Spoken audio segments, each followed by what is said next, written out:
Welcome back to How to Tickle Yourself. I'm your co-host, Matt McButter, along with your host, Duff McDonald. That's right, we're bucking convention today, and I'm introducing today's guests. This is fitting because today's guest has built an unconventional career, and she's done it by fearlessly breaking taboos and creating a dialogue about things like incontinence. Not being able to control when you pee is not something most people like to discuss. Neither is something called organ prolapse, where certain parts of the body bulge where they should not. Now, when I think of the word coach, hockey comes to mind. Other people might think of coaches they've had for various sports, or maybe a life coach or an executive coach. But have you ever met a vagina coach? Well, today's guest is Kim Vopni, and she is a vagina coach. Now, while a vagina coach is not something Duff nor I are likely to ever need, we both have wives, mothers, sisters, and daughters, along with many of our women listeners who can benefit from breaking the taboo and talking about their vaginas. I was going to say hoo-haws or some other euphemism for lady parts, because that's what we tend to do because it's uncomfortable to talk about. But I will say vagina here because I feel like part of breaking the taboo is speaking frankly about it. As a vagina coach, she has programs for women in pregnancy, motherhood, and menopause. She does one-on-one coaching for pelvic fitness, and she can help you find your Kegel mojo, whether or not you've had any kids. She's a sought-after speaker, giving talks about health and fitness events internationally, and you'll find her in magazines, newspapers, and TV segments talking about pelvic health. She's also the creator of Kegels and Cocktails, which sounds like a party. And maybe there's a mocktail available if, Duff was listening in. I'm not sure, for the non-drinkers. Anyway, let's find out. Kim, it's great to reconnect with you. Welcome to the program. Thank you. That was a really lovely intro. I really appreciate it. Thank you so much.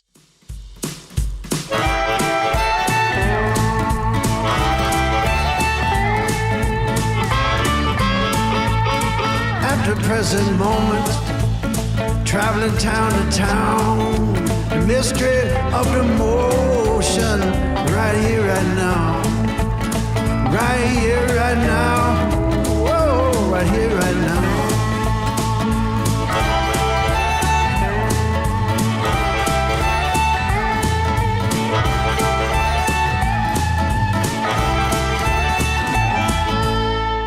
Well, it's great to have you on. And I think, first of all, I know listeners are going to want to hear it from you. How does one become a vagina coach? And maybe tell us, what does a day in the life of a vagina coach look like? Yeah, it's one of the most common questions that I get. It was really, I always say it was accidentally on purpose. So a bit of a long story. I grew up with a fear of childbirth. So I remember being in 6th grade and seeing a childbirth video, and I thought, there's no way in hell I'm going to do that. And I went home with a bit of fear fascination about what actually happened. So I asked my mom a lot of questions. My mom, being an OR nurse, she was very open with my brother and I about anatomy and talking about the body, which at the time was cringy when you're sitting next to your brother. But now I'm very grateful for that open discussion. And so I grew up saying I was never going to have kids. And then when I met my husband and decided I did want to start a family, I started to think about, maybe I should just have a cesarean birth and my vagina will be fine. And the year before I was pregnant, I watched my sister-in-law give birth. And that was sort of a pivotal moment because she used a midwife. She was in a different birth position than I had ever seen portrayed in the media or in that childbirth video that I saw. And so that was a bit of an inspiration for me. And so the following year when I was pregnant, I was asking my midwives about what else I can do. And they recommended this product to me called the Epino. And there's a procedure called an episiotomy where they cut part of the pelvic floor, the perineum. So the perineum is in between the vagina and the anus. And it was used, like my mom, in her age, her time, everybody pretty much had one because they felt like it was easing childbirth. And it was actually creating more severe injuries for people. So thankfully it's not done anymore. But the Epino, the name stands for no episiotomy. So that's where the device came from. And it was inspired by women in Africa using gourds of increasing size to prepare their pelvic floor. And a German physician thought, that's great, but modern day women are not going to use gourds. So let's make this a bit more mainstream. Let's make a gourd out of plastic. Silicone, right? So yeah, silicone. biofeedback device, I thought it made sense to me. I purchased one, had a great experience. I know it contributed to me having positive birth experiences. And then I thought, why is it that not everybody knows about preparing your pelvic floor or about this product? And I contacted the company in Germany and said, hey, could I be a distributor? And that's how it started. And it wasn't necessarily supposed to be a business. It was just going to be a side thing. I'll make a bit of extra money. There you go. And did that for a few years. And then I was laid off in 2009 when the financial world fell apart. And I thought, all right, let's see if I can make this a bit more mainstream. So that's how it started. I had an e-commerce store. I started to add more pelvic health products. I started to learn about pelvic floor physical therapy, which I'd never heard of before. And again, was screaming from the rooftops, like, why is it that not every single person, especially women giving birth, are not using this? And then I formed a second business with two other women called Bellies Inc. And we were trying to optimize postpartum recovery. So we also recognized that while there was lack of conversation about birth prep, there was also almost less about the recovery and more applauding people who are back at the gym at 2 weeks postpartum and trying to not look pregnant as fast as possible. And we felt that there was a detriment there to pelvic health as well. So we manufactured our own recovery wrap and made an exercise program for specific postpartum recovery protocols. And then, so I was working primarily with that population, pregnancy and early postpartum. And my handle or my brand at the time was called Fitness Doula, because I was a personal trainer and I trained as a doula and I was working primarily with that population. So doulas, for those who don't know, are sort of birth support people. And then as I was moving through perimenopause myself, now post-menopause, the doula term wasn't quite as fitting. And I knew I needed some sort of a switch. And about 5 years ago, I was speaking to a group of women entrepreneurs. So it was the Mompreneur Conference in Toronto. My talk was how optimizing your pelvic health can make you a better mompreneur. And all the speakers in that conference were some sort of a business coach, whether it was marketing or strategy or sales. And so when it was my time to come up on stage, my entry line was, now you have a vagina coach for your business. And it was just a joke, but it was this light bulb moment. And I said, there you go. That's it. Like, it's a word nobody likes to say. We all cringe. We all hush hush about it because it's uncomfortable. And that's contributing to part of the reason why there is so much silent suffering when it comes to female pelvic health. So that's how it all came to be. Interesting story. I mean, but my experience with that was during my wife's pregnancies, right? And so I learned about, I called them Kegels, but I saw on your website, it rhymes with bagel. Is it Kegel the right way to say it? Kegel, tomato. Doesn't really matter. Okay. So I'll call them Kegels because that's easy to remember. That's sort of where my knowledge really stops there. And I hope it's obvious, Duff and I both lack vaginas. But is there a way men can benefit directly from these teachings? Should we be doing Kegels? I mean, I know I can. I've tried, and I kind of, I'm like, I think that's Kegel. Yeah. So men do have a pelvic floor as well. So the pelvic floor is a group of muscles that close off the base of the pelvis, whether you have male or female anatomy. And the male pelvis is narrower and the hips are a little bit higher. Obviously, there's no vagina, so there's no opening there. You don't have a uterus. And the female pelvis is wider to accommodate childbirth. There is a vaginal opening. There is a uterus there. And the fact that we can become pregnant and grow babies and birth them puts us at significant increased risk of challenges. And because we have that vagina that things can descend into. And also the hormonal changes, the biomechanical changes that happen to our musculature, not just in the pelvic floor, but also the abdominal wall. That all contributes to increased risk. In men, though, so prostate issues are the most common contributor to incontinence in men, but they can experience pelvic pain and hypertonic, so overactive pelvic floor muscles, just like females can. The activation, so when you talk about Kegels or Kegels, the challenge with that exercise. So Dr. Arnold Kegel is the inventor, so to speak, of Kegels. And he saw women after childbirth, his patients, experiencing more challenges with contracting and relaxing the pelvic floor muscles. So he used, similar to the Epino, it was a biofeedback device called a perineometer that helped them see when the muscles were contracting and relaxing, even though they couldn't necessarily sense it. And what's happened over time is the sort of interpretation of Kegels is about, oh, I need to strengthen or tighten my pelvic floor. That means I need to grip more. And so people interpret that philosophy as tightening, as just squeezing. And a lot of times they may squeeze their inner thighs or they may squeeze their glutes thinking they're doing a Kegel when they're actually not. So the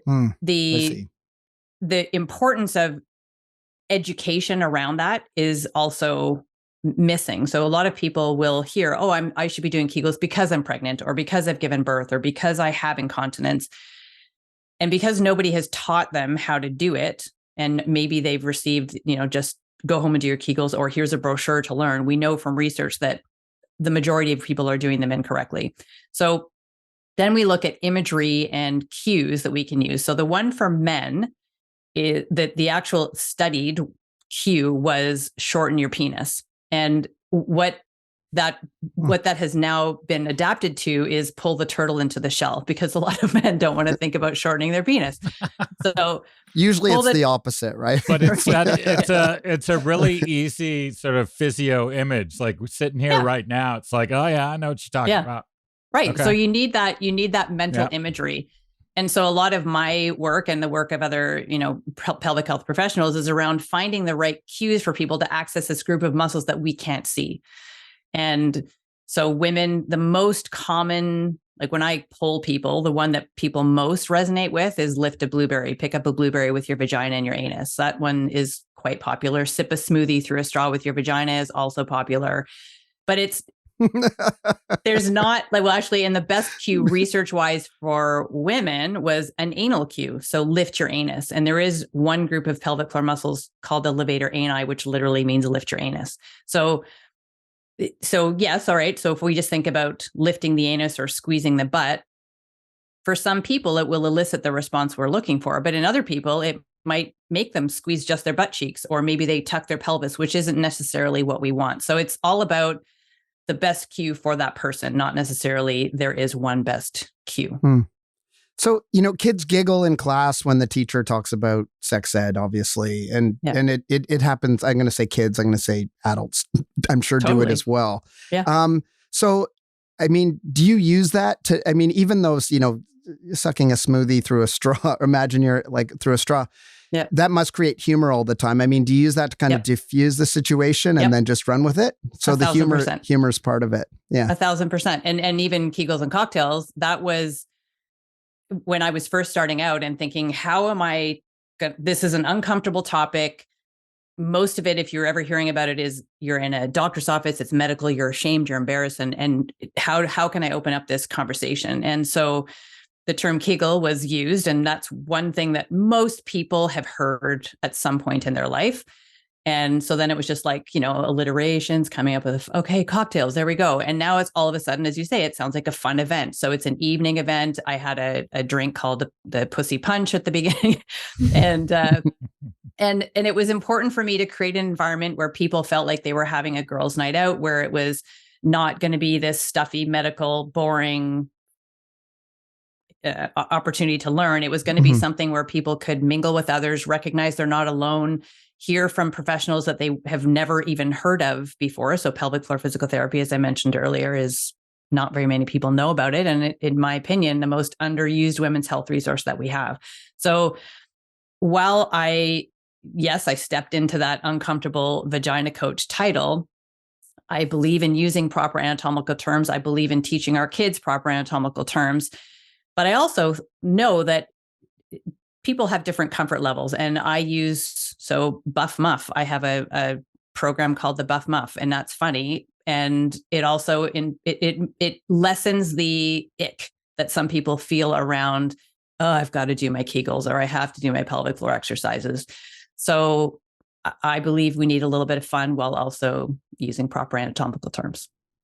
Interesting. We love wordplay on this podcast. It's one of our segments is I've got one for you where we like to talk about sort of the origins of words. And we've talked about taboo words as well, and just how interesting it is that they change over time, right? Like taboo words are really they completely evolve. Like words that were, I'm going to use, for example, the word even ass, right? Like in the 70s and 80s when we were growing up, it was kind of considered a pretty bad word.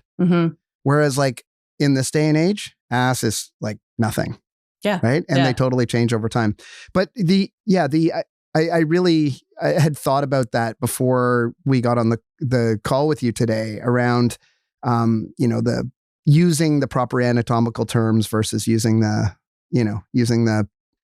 I guess, slang words and using them for humor. It's really interesting. And I think that so talking about kids, if we are already educating them about sexual health, body, menstruation, why are we not talking about the importance of this group of muscles? Like it's really, really important. So managing our continence, supporting our organs, it's a part of the core. So we've all heard of core exercise and core fitness. It stabilizes the spine and pelvis. It plays a role in our sexual response. It acts like a sump pump with our diaphragm to help move lymph and what have you through the body. Like really, really important jobs. And as females, as we age, we do menstruate. So we have hormonal fluctuations that directly influence the function of the muscles. The majority of us will be pregnant and give birth at some point in our life. Huge risk factor for pelvic floor dysfunction. All of us will go through menopause, significant hormonal changes that very significantly change the tissue structure, the muscle function. So why are we not planting a seed early in life about the importance of this group of muscles and giving them the tools, such as pelvic floor physical therapy, such as Kegel exercises, so that they are not left saying, why didn't anybody tell me about this? So first question, how did you become a vagina coach? Second question, why didn't anybody tell me this before? Right? So interesting. What about like when Matt first suggested you, just sort of my friend Kim, she's a vagina coach. I actually went the other way. I thought you were in this sort of sex positive, better orgasm realm. Yeah. Like is there overlap there? Like I would guess that some people confuse you, think that you're not the one but the other. And is it something that like are those converging disciplines? Yeah, pelvic health is absolutely integral to sexual health. So while I don't necessarily coach on sexual wellness, it does play a role. So I'm not a sex therapist. I'm not coaching them on sex in particular. But if the pelvic floor is not working as it should, if you have incontinence, if you are experiencing organ prolapse, if you are chronically constipated, if you have pelvic pain, you're not going to want to have sex. It may not be enjoyable if you do. So it's very intimately, no pun intended, tied to sexual wellness, even though that's not the main platform that I'm talking about, so to speak. If that makes sense. So your work as a vagina coach has taken you around on speaking engagements and stuff. Tell us about, some of the places where it's taken you. I think I saw you were in India. Well, right? Actually, I was supposed to be in India. That one got postponed for a couple of different reasons. But the other most recent one was Bruges in Belgium, which I had the honor of speaking at a conference there, which was fantastic. Places in the States, lots of places in Canada. So India is the most, I guess, unique, so to speak, so far. But it hasn't actually happened, so it got postponed. Did you watch the Colin Farrell movie before going to Bruges? Third most regular question. Yeah. I had seen it, and yes, everybody was always asking me. It's such a beautiful. I had been there once when I was a teen, and I actually didn't remember. My parents said, "You've actually been there before," and I remember being in Brussels, but I don't remember being in Bruges. And I don't know how I forgot, because when I have gone back now, it is one of the most remarkable, beautiful cities. So I felt very fortunate to be able to do that. And I just got a call today, actually, an email. There's a company, a business in London, England, called the Vagina Museum. And when I first heard about this, I was like, I want to hold an event there one day. And I was fortunate enough to be able to go and visit it a few years ago before COVID. And I got an email today. So I wrote a book a couple of years ago called Your Pelvic Floor, published by Watkins Publishing. And Watkins reached out to me and said, we're going to host an event at the Vagina Museum. We would love to have you take part. And so that is another really cool opportunity to be able to go international and help obviously talk about my book, but be with other authors from that publishing company who have focused on women's health. And for it to be at the Vagina Museum, I think is kind of coming full circle. So, wow. I mean, I know you haven't been yet, but what is in the Vagina Museum? What type of exhibits?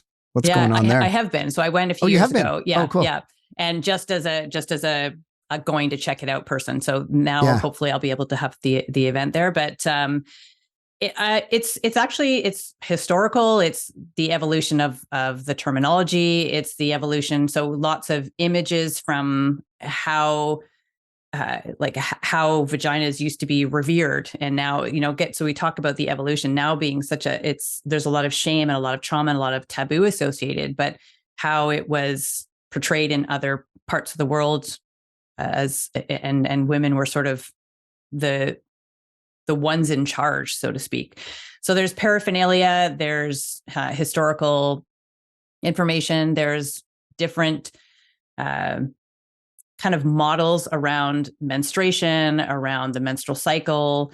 It's educational, but it's done in a very fun and engaging way. It's amazing. I love it, and I love the fact that it even exists and somebody thought about it. Very cool. Are you the only vagina coach that you know about? Well, I train other professionals to be certified in the same work that I do. So I guess you could say there are other vagina coaches, but I'm the only one that uses the title. Yeah. So I haven't trademarked it as of yet. I'm trying Get on to, that. but yeah. So I've got all the domains. I have all the handles. People, there was another person who had something that she was using the Vag Coach or something. So there's a few other people who are trying to leverage it, but everybody always comes back and says I'm the OG. So I'll accept that I'm the OG. because you shouldn't just be speaking at the Vagina Museum. You should be like one of the more modern recent exhibits.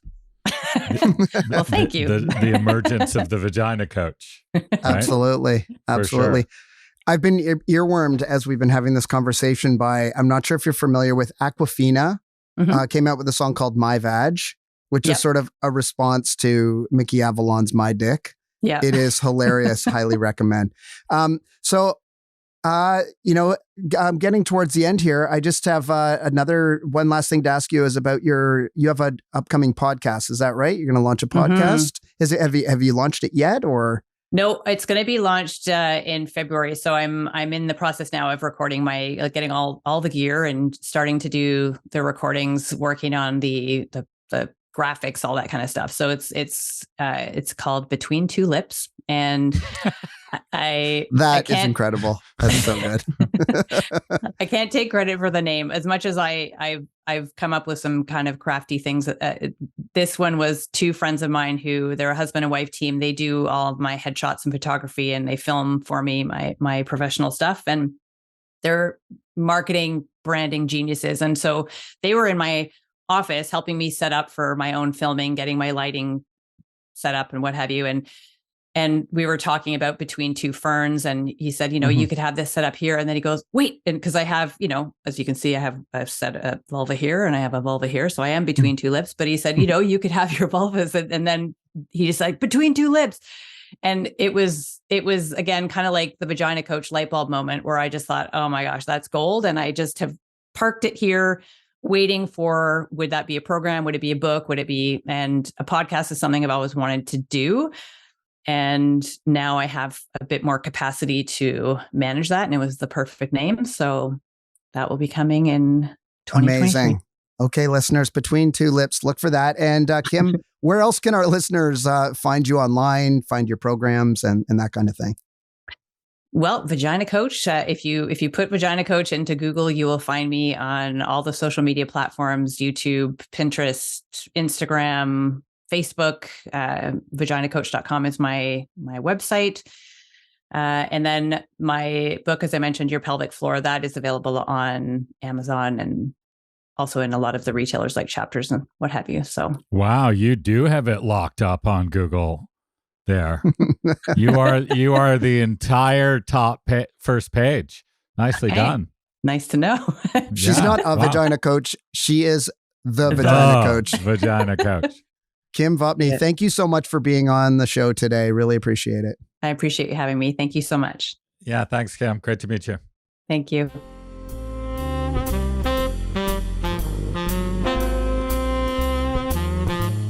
The vagina coach. Not just a vagina coach. I know, like, you know, as you said, it's not really our subject matter necessarily, but I'm totally impressed with that kind of branding tactics and you know, she clearly coins a lot of really great terms and stuff, but to own an idea like that, that's pretty impressive. That's like a first mover thing. It is. Wow. Very, very impressive. Yeah. Kegels and cocktails between two lips. Like she's got very good branding and very good marketing for, you know, I think it like she was saying, it's not something a lot of people necessarily are that comfortable talking about, but she just, I don't know, she puts people at ease, you can tell, right? And just makes it easy, sometimes using humor, but always, you know, underlying that humor is a level of professionalism that has to be there, right? Like you really have to have that. I wanted to say it's too bad she never met Dr. Dawn McD, obstetrician, but she seemed a little in the midwife doula category. So I wasn't, you know, he's the guy who would have been doing the epi oh, the epi, yeah. I cringed when I think about that. Isn't that crazy? You know, she made me think of a book that I read like in the 90s called Possessing the Secret of Joy by Alice Walker, the same woman who wrote The Color Purple. People are probably more familiar with that one. But it was all about basically female circumcision in you know, in certain parts of Africa that, like, I mean, I don't know if it carries on to this day, but I think it does. Yeah, I mean, it's and it just makes me like, I have a visceral reaction when I think about, you know, that. And it does seem like it's almost like a modern day version of that, although it's not done for the same purposes. It does seem like I don't think they do it anymore. Yeah, no, but it seems like it was also done was it episiotomy or something like that? Episiotomy. You know, it seems like it's done just because they didn't have a better, you know, it's like, well, we don't know what to do. We haven't really thought about that before. Whereas, you know, it's because you have a lot of like male obstetricians out there going, I know what we should do. My feeling is it was more in the realm of cesarean. They figured out that they could do it. Yeah. And a bunch of people put their hands up and said, I'll take that because like Kim, fear of childbirth, but you know, who knows? We're not the guys to do history of obstetrics. No, but it makes sense. You know, you get women involved in the conversation a little bit more. And it's like, you know, what would actually be better is if you stretched it out with a gourd type thing beforehand and got me ready for it rather than just like sort of at the last epidurals. minute. Everyone takes epidurals now, right? The one thing she said, you know, I did my male kegels for a lot of that call. It'd be difficult for me to actually shorten my penis. So I had to do the turtle into the shell thing. But I was doing it for most of the interview. Oh, I couldn't tell. I couldn't tell. I thought you'd make a face or something. So, no, it's isolated. Yeah. All right. So I've got one for you here.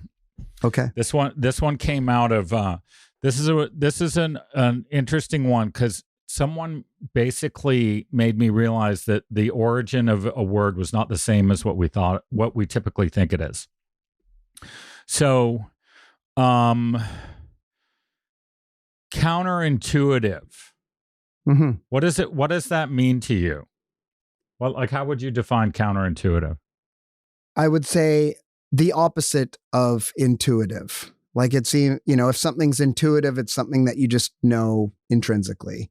Whereas counterintuitive would seem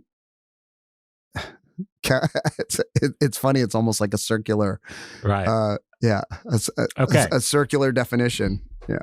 So intuition used to mean in the early days things that you could sense.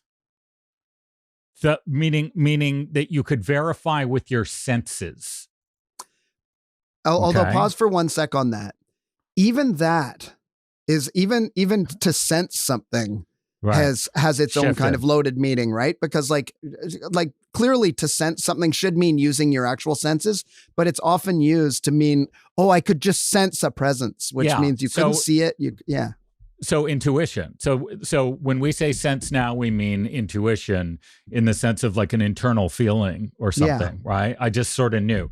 In the early days, intuition and sense both were more like things that you could confirm or verify with your senses.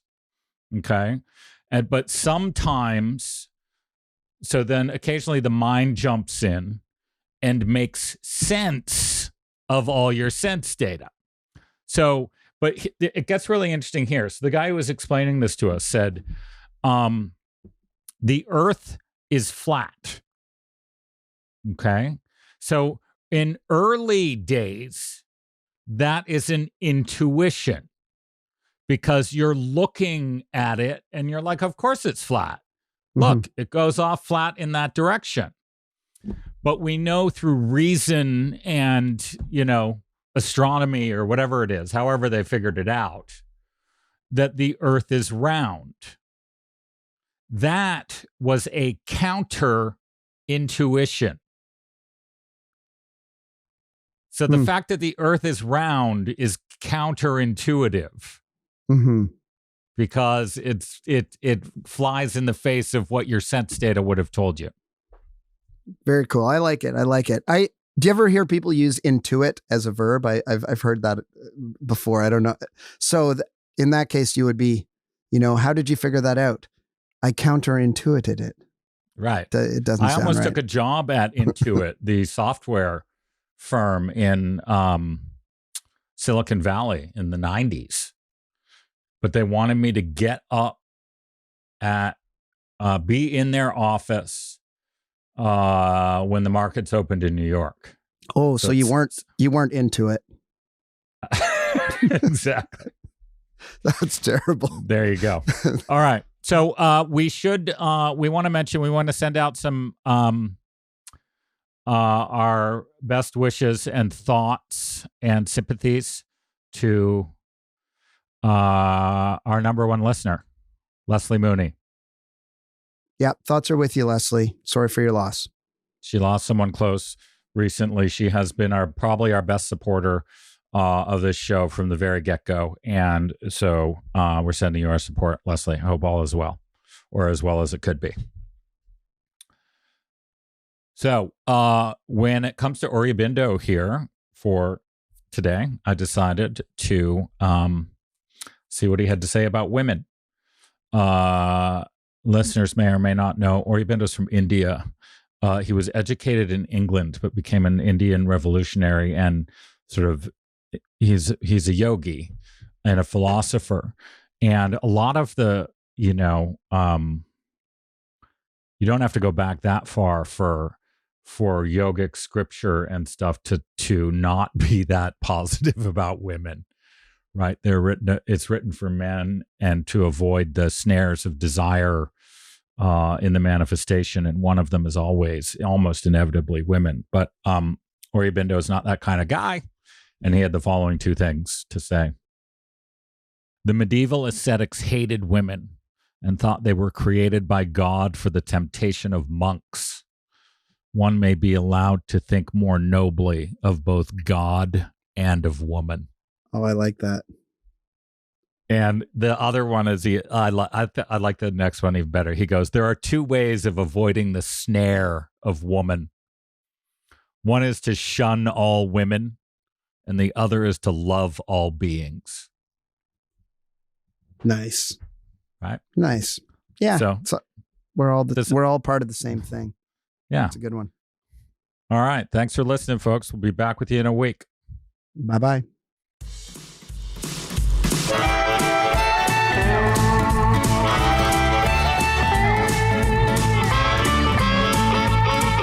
after present moment, traveling town to town, the mystery of the motion, right here, right now, right here, right now, whoa, right here, right now.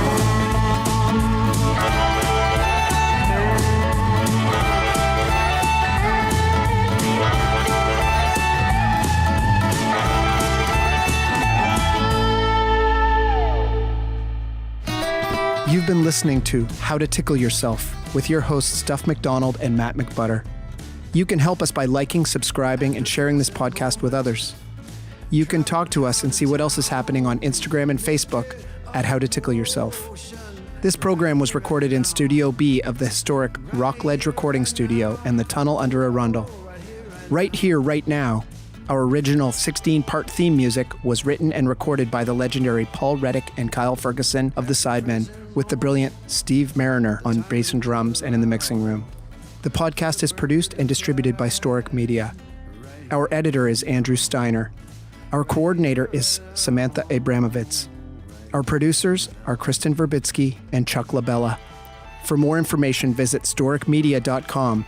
That's STORIC media.com. My love, my dear.